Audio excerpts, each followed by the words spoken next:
A government that has decided it understands how to run our lives, our businesses, and our families far better than any one of us.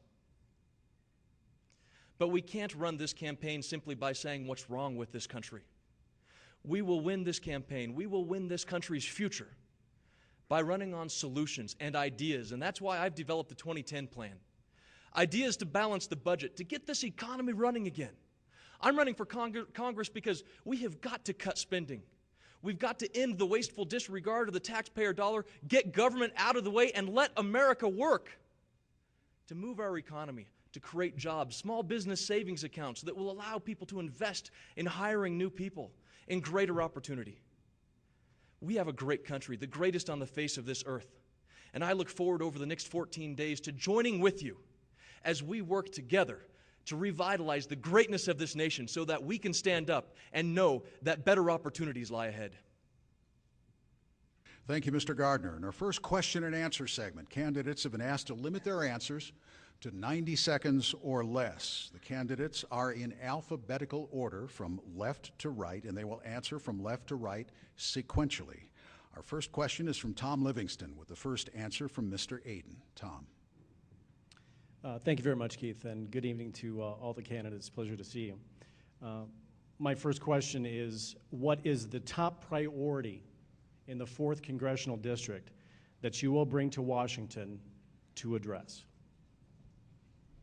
Well, obviously, the number one priority, the number one concern that I hear from people is jobs. I mean, jobs is what we need in this district as well as all the rest of the country. The economy is something that really needs to be dealt with, and with my business background and experience in accounting, dealing with the fiscal woes of this country is something I feel I'm real qualified to do. And I expect that we'll have that opportunity here in the near future. Thank you, Mr. Aden. Mr. Gardner. Thank you, Keith. I will take the interest of the people of the 4th Congressional Districts with me to Washington to make sure that we are standing up for our first principles of limited government, fiscal responsibility, and that when we send somebody to Washington, D.C., we're sending them there to represent the people of Larimer County, the people of the 4th Congressional District, and the Constitution of this great country. We have got to get this economy moving forward again, and we cannot do it when Washington, D.C. and the bureaucrats within the Beltway continue to drive our decisions for us. Our nation is facing debt of incredible proportions. Every single one of us in this room owes over $40,000.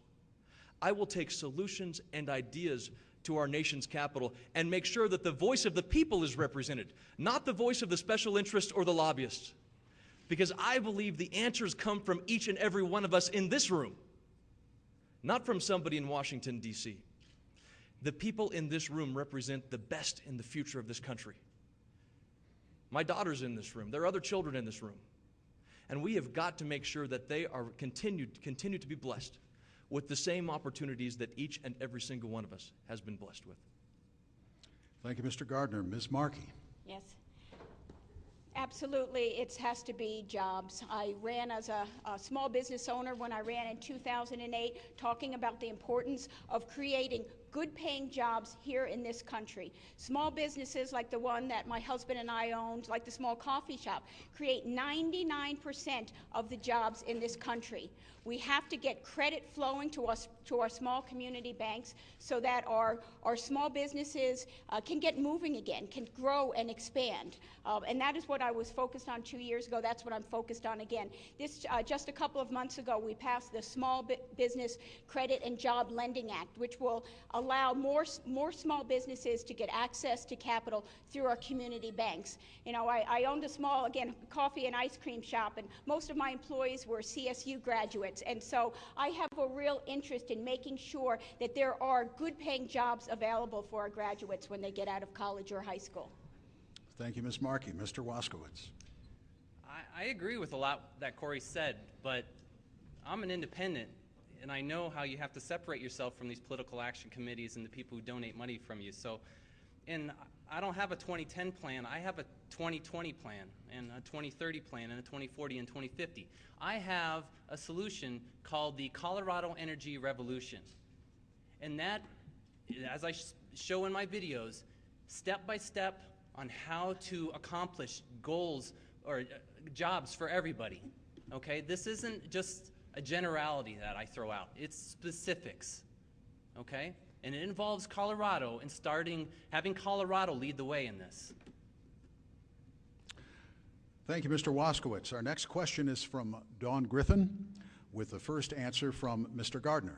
Ms. Griffin, please. Thanks for being here. This is my first time doing this, so I'm sorry. Ms. Griffin, please pull the microphone closer to you. Thank you. I was very impressed recently owning a mailing service that the post office came for the 4th year in a row and said, we want more money. We want 2 cents more across the board, more increase from out of the pockets of hardworking Americans and the business owners that need that means to market. The postal commissioners recognize that adding this tax to all of the customers and the American citizens would not fix the financial troubles they had gotten themselves into. And by continuing to just mark up their product, that wasn't the issue, that it was actual structural issues that they needed to fix. They needed to restructure, become more competitive, actually do their jobs as a business and not something everybody had to have. And I'm wondering if any of you know why this approach wasn't taken instead of the bailouts for the insurance industries, the car dealerships, the banks, and just tell them, restructure and make your business work. Mr. Gardner. Well, thank you, Don. It's a great question. I absolutely oppose the bailouts. And when I say I oppose the bailouts, I also mean that I oppose things like cash for clunkers, the bailouts of the state, the bailouts of the labor organizations, the bailouts that have handed to people of this country and picked winners and losers throughout this nation. My opponent is running commercials where she says she voted against the bailouts.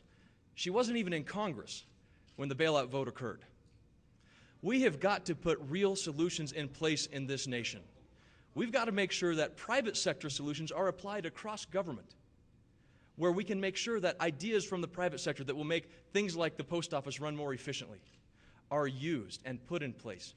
When it's healthcare, when it comes to healthcare, to make sure that we are using private sector solutions for healthcare, to make Medicare run more efficiently, to make our programs better and more efficient. But I believe we've got to have people who will look from the bottom up, line by line, throughout every department of government to make sure that we are putting in place ideas that represent the very best in this country, to make sure that we're running government more efficiently, to make sure that we're getting rid of the abuseful waste of taxpayer dollars that we see every day. We've seen this nation pass trillion-dollar stimulus, bailout after bailout. It's picking winners and losers, and it's wrong. Thank you, Mr. Gardner. Ms. Markey. Yes, well, first let me say, to correct you, Corey, I was in Congress when we did the second vote on the Troubled Asset Relief Program, also called the bailout, and I did vote against it. But I don't need to be lectured by someone who actually wants to create a tax on the wind in this country. I mean, in my day, you know, Earth, Wind, and Fire was a band, not a new source of revenue. But to get to your question, I did oppose the Wall Street bailouts because I didn't think that we should be bailing out the same Wall Street banks that created the problem in the first place, and because there was nothing in it for our small community banks. And again, our small community banks create most of the jobs in this country. You know, but beyond that, I also think the federal government needs to be restructured. And as a matter of fact, last year I voted against the president's 2010 budget. Now there is Cory Gardner's third attack ad on me that came out today, and it says that Betsy Markey voted for the president's 2010 bloated budget. Well, that's wrong. I voted against the budget because I thought it was too big. And so my question to Cory Gardner is, was this just a careless mistake, because carelessness can lead to recklessness, or was this deliberate? And in which case, that goes to, can we trust you? So again, the question is, did you deliberately lie, or was that a mistake? And will you take the ad down? Thank you, Ms. Gardner. Now, please, let us go to the end. So we're burning valuable time. There will be time for you to address whatever you want in the second half of the hour. Yes, that's in the second half of the hour. So I'll make a note. We'll go back to it. I believe that was actually something we were told would happen if we were attacked in the middle of this. That's in the second half of the hour. It is in the second half of the hour. Make a note. We'll go back to it. Okay.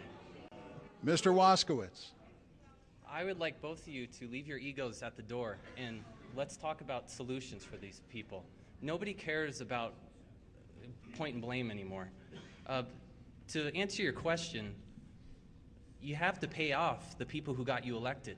That's why they bail out these people, okay? As an independent, I'm not beholden to any of these groups because all I want to do is represent the people. If we're looking for solutions for the U.S. Postal Service, I believe was your question, I would looking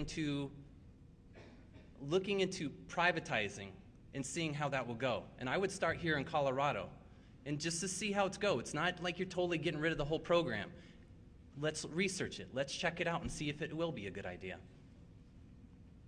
Thank you, Mr. Waskowitz. Mr. Aden. I am no more a proponent of big corporations than I am of big government. I desire to represent individuals and their small businesses. Right off the top of my head, I can't even quite fathom how the bailouts were constitutional. But regardless, it's not the government's position to play favorites as to which companies will survive in their industries. To my understanding, the banks, on the other hand, we didn't have much of a choice, as currently the Federal Reserve Act relieves them from the duty of acting responsibly. Thank you, Mr. Aden. Our next question from Matthew Dunsmore with the first answer from Ms. Markey. Mr. Dunsmore, please. Hi, guys. As a recent graduate of the University of Northern Colorado and a lifetime Coloradoan, I'm very interested in Northern Colorado's future. Like many recent grads in Colorado, I'm feeling the sting of the economy worse than many. A degree that once was held in high esteem is now of minimal worth when not accompanied by years of experience. Internships and projects are no longer cutting it for many employers, and with recent explosion of layoffs, we're no longer competing against other grads for jobs, but also against men and women who have been in their respective fields for 5 or 10 years, sometimes more. If elected, what will you do to curb Colorado's unemployment slide so that we may retain the bright young minds of our fine institutions rather than losing these graduates to other states? First answer from Ms. Markey. Yes, thank you very much, and I understand what you're talking about. I have 3 children, 2 graduated from college, 1 is in college, and I know both of them. It took several months, one almost a year before she was able to find a job, so it's tough in this economy. We need to, again, make sure that we are supporting our small businesses, which are the creators of most of the jobs in this country. And also, you know, I was very proud of the fact that companies like Abound Solar here in Northern Colorado recently got $400 million of loan guarantees, not a giveaway. This is a loan guarantee so that they're able to access private capital. With that, they are going to be able to estimate to create up to 1,500 new jobs. This is the area of the future, renewable energy, whether it's wind or solar. Vestas Wind Systems in Colorado just is breaking ground in Greeley. And I think as much as we can do to help those industries, again, whether it is in the renewable energy industry or the biosciences, we need to do that. We also have a lot of great programs coming out of our universities through technology transfer. CSU has a great technology transfer program where they take research, commercialize it, and create jobs. Again, whatever we can do to help our institutions